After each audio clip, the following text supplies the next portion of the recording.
අද මට ඕන මගේ ජීවිතය හොඳ විදිහට වෙනස් කරපු අදහස් ටිකක් ඔයත් එක්ක කියන්න. මේ අදහස් ඇත්තටම මගේ ජීවිතයට උදව් වුණා. සමහර ඒවා මගේ ජීවිතේ වෙනස් කරන්නත් ටික ටික හරි හේතු වුණා. අර හැමදාම කියන වගේ මේවා හරිම සරලයි හැබැයි බලවත්. මට හිතුණා ඔයාලටත් මේක කියන්න. මොකද කාට හරි මේ උදව් වෙන්න පුළුවන් කියලා. මම දන්නවනේ ඔයාගේ ජීවිතේත් ඔයා හදාගන්න try කරන කෙනෙක් විදිහට මේවා ඔයාට වැදගත් වෙන්න පුළුවන්. හරි. එහෙනම් වැඩි කතා නැතුව අපි වීඩියෝ එකට යමු. subscribe කරන්න. subscribe කරලා නැත්තම් අපි මුලින්ම කතා කරන්නේ පාකින්සන් නීතිය. මම දන්නවා මේක අහලා නැහැ කියලා. හැබැයි ඔයා මේක අනිවාර්යයෙන්ම කරනවා.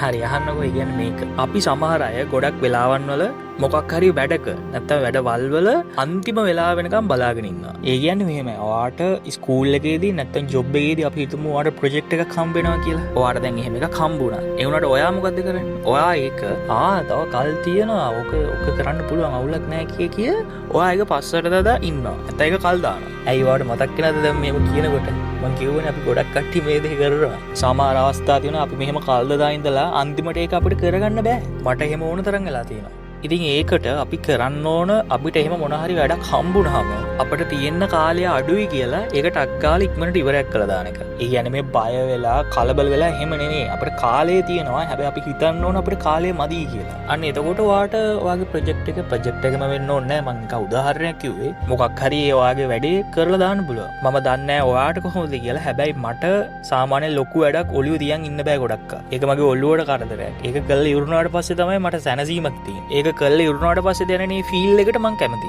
ඒක හින්දා මම ඉක්මනට කරනවා. ඔයා දන්නානේ අපේ ජීවිතේ ඉස්සරහට වෙන්නේ මොනවද අනාගතේ කොහොම වෙයිද කියලා අපිට කියන්න බෑනේ. අපි කාටවත් එහෙම හරියට කියන්න බෑ. පෙනි ඉස්සරහට වෙන්න තියෙන දේ මේක කියලා ඒවා වෙන්න ඔන්න මෙන්න තියෙද්දි ඒවා වෙනස් වෙන්න පුළුවන්.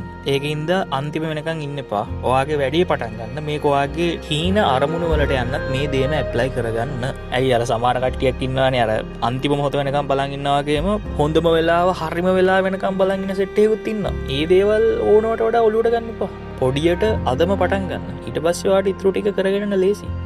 දෙවෙනි එක everything is a gambling. ගැම්බ්ලින් කියන්නේ දන්නවනේ සූදුව. මේ හැම එකක්ම ඇවිල්ලා සූදුවක් වගේ තමයි. හරි ඒ කියන්නේ මෙහෙමයි. අපිට පොඩි කාලේ ඉඳලම හැමෝම කියන්නේ පරිස්සම් වෙන්න, පරිස්සමෙන් ඉන්න. අර අපි කියන්නේ සේෆ්. ආරක්ෂිතව ඉන්න. ආරක්ෂිත න්‍යාය. ඕකනේ අපිට හැමතිස්සෙම අනුගමනය කරන්න කියන්නේ. ඔයා නිකමට හිතලා තියනවාද?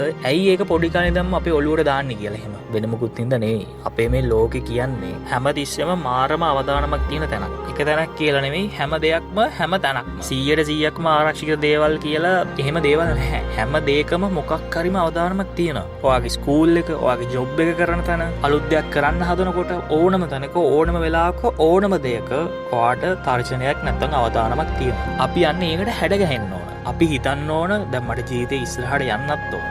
මොන දේ කරත් හැම තැනකම හැම දෙයකම අවදානමක් කියන එක තියෙනවා. ඒකින්ද මට ජීවිතේ ඉස්සරහට යන්න නම් මම තෝරගන්න ඕන අවදානමක් වුණත් මගේ වර්ධනය සහ මගේ සාර්ථකත්වය වෙනුවෙන් තියෙන දේවල් විතරයි.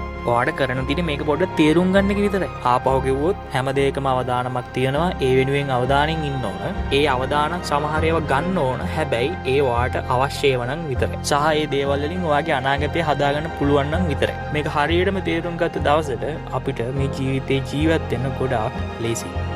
තුන්වෙනි එක අපි ඔක්කොම ඇවිල්ලා නළුවෝ. හරි දැන් ඒක වෙන්නේ මෙහෙමයි.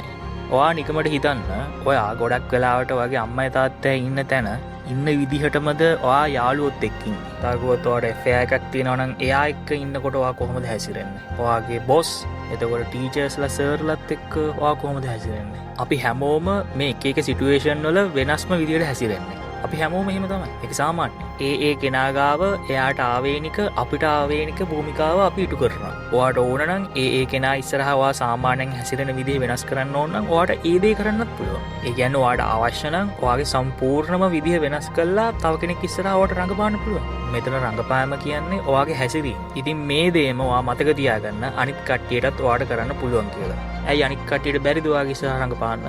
නෑ යාලට පුළුවන්. අන්න ඒකයි මං කිව්වේ අපි ඔක්කොම නළුවෝ කියලා. ඕනම වෙලාවක ඕනම තැනක ඕනම මොහොතක අපි දෙගොල්ලොටම අපේ විදිහ වෙනස් කරලා අනිත් කට්ටියට පෙන්වන්න පුළුවන්. එතකොට අපි මොකද්ද වෙන්න ඕන? අපි පුළුවන් තරම් ඇලර්ට් එකේ ඉන්න. මොකද චරිතය වෙනස් කරනවා වගේම තමයි ස්ක්‍රිප්ට් එක වෙනස් කරලා රඟපාන්නත් පුළුවන් ඕනම වෙලාවක. තේරුණාද? අපි කතා කරන ඊළඟ දේ පොඩි දේවල් තමයි ලොකු වෙන්නේ. ඔව් ඇයි? පොඩි දේවල් තමයි ලොකු වෙන්නේ. හරි කියන්නේ මෙහෙමයි. අපි ඔය හැමදාම කරන පොඩි දේවල් තමයි කාලයත් එක්ක අන්තිමට ලොකු වෙන්නේ. වා නිකමට නිකන් හිතලා බලන්නකෝ අපි ඔය කරන පොඩි නරක පුරුදු තියෙන ඒ වගේ දේවල්. සමහර අය තියෙනවා අපි නිකන් ඒවා දවසයි දෙකයි නිකන් කරන්නේ. මෙන්න එක දිගටම ඊට පස්සේ පටන් ගන්න දිගටම කරනවා. තව කිව්වොත් ඔයා හිතන්නකෝ දැන් මේ තියෙන ටෙක්නොලොජි එක මේ තාක්ෂණය. මේ ටෙක්නොලොජි එක දවසෙන් දවස දියුණු වෙනවත් එක්කම මිනිස්සු දන්නේම නැතුව සමහර කට්ටියගේ ජොබ් නැති වෙනවා. මෙහෙමයි තව අලුතෙන් ජොබ් එන්න පුළුවන්. හැබැයි සෙට් එකකට අනිවාර්යෙන් ජොබ් නැති වෙනවා. ඉතින් ඒ වගේ ඔයාටත් එහෙම වෙන්න ඕනේ නැහනේ. ඒකින්ද ඔයා පුළුවන් තරම් ඔයාගේ ඉලක්ක ගැන හිතන්න. ඒ වෙනුවෙන් වැඩ කරන්න. දවසට පොඩ්ඩ හරි ඔයා ටික දියුණු වෙන්න. ඊට පස්සේ ඔයාට පුළුවන් කාලයත් එක්ක ඔයාගේ ටාගට් ගෝල්ස් වලට නිකම්ම අනික් කට්ටියටත් වඩා වේගෙන් ඉක්මනට යන්න. People come from the experience. කවුරු හරි කෙනෙක් අපිත් එක්ක කතා කරනකොට එයාට පුළුවන් අපි ගැන පොඩි අයිඩියා එකක් ගන්නව නෙමෙයි එයාලා එහෙම කරනවා. අපි ගැන එයාලා ඔළුවෙන් එක රූපයක් මවා ගන්නවා. ඒ කියන්නේ මෙයා මෙන්න මේ වගේ කෙනෙක් කියලා. එයාලට ඔයාව සෙට් වෙන්න නැති ගතියක් ආවොත් එයාලා ඊට පස්සේ ඔයාව මග අරිනවා. ඔයා ටිකක් calm, confident ඇත්ත කතා කරන කෙනෙක් නම් එයාලා ඔයාට ආතර කරන්න පටන් ගන්නවා. ඉතින් අපිත් පුළුවන් තරම් ඒ වගේ කෙනෙක් වෙන්න try කරන්න ඕන. ඔයත් එක්ක ඉන්නකොට එයාලට අපහසුතාවයක් දැනෙන්න දෙන්න එපා. එයාලා කියන දේ අහන්න. එයාලව අගය කරන්න. එතකොට තමයි එයාලා කැමති වෙන්නේ ඔයාට. අර ඕනවට වඩා ප්‍රතික්‍රියායි අපි කියන්නේ ඕවර් ඇක්ටිං දඟලා නැහැ ඒවා කරන්න යන්න එපා. ඔයාගේ වටේ ඉන්න කට්ටියට පුළුවන් තරම් හොඳ කරන්න. ඒ කියන්නේ එක සීමාවක් තුල නැත්නම් එයාලව පාවිච්චි කරන්න ගන්නවා. එක ගානකට කරන්න ඊට පස්සේ ඉබේම යාළුවෝ ඔයාගේ පස්සෙන් එනවා. ඔයාට වෙන අමුතුවෙන් කරන්න දෙයක් නැහැ. අද අපි කතා කරන අන්තිම දේ ඔයාගේ බොඩි එක. Your body is a city. Yes, ඔයාට වුණ හරි. ඔයාගේ බොඩි එක ඇවිල්ලා පොඩි සේවකයෝ ඉන්න ලොකු නගරයක් වගේ. ඒ කියන්නේ අපේ සෛල බලන්න පුළුවන් තරම් අපිව ජීවත් කරනවා. එයාලා ඒ දේ වෙනුවෙන් උපරිමයම කරනවා. ඔයා තමයි නගරේ ලොක්කා. කවුද නගරාධිපති? ඔයා තමයි මේ නගරේ ඔක්කොම තීරණ ගන්න. ඒ කියන්නේ මේ වගේ තීරණ.